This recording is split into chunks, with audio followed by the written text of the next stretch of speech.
আজকে আমরা একসাথে সবাই ঘুরতে বের হলাম।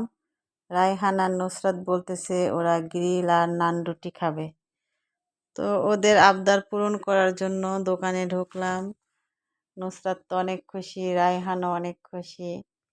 তো গ্রিল নান রুটি এনে সামনে দিল। তো গ্রিল দেখে তো ভালোই মনে হয়েছে, বললাম যে আমি আগে একটু খেয়ে দেখি যে কেমন হয়েছে। গ্রিলটা একটু শক্ত ছিল, ওঠাতে একটু ঝামেলা হয়েছে। তারপর যাক উঠেছে, মুখের ভিতরে দিয়ে দেখলাম যে এমনি ভালোই হয়েছে, কিন্তু লবণ একটু কম হয়েছে। আর রায়হান মাশাল্লাহ খুব সুন্দর করে কাঁটা চামচ দিয়ে গ্রিল খাচ্ছে, আমার দেখে তো খুবই ভালো লেগেছে। তো রায়হানের বাবাও খাচ্ছে। দেখ সবাই মোটামুটি ভালো করেই খাচ্ছে, আমিই খেতে পারলাম না সুন্দর মতো।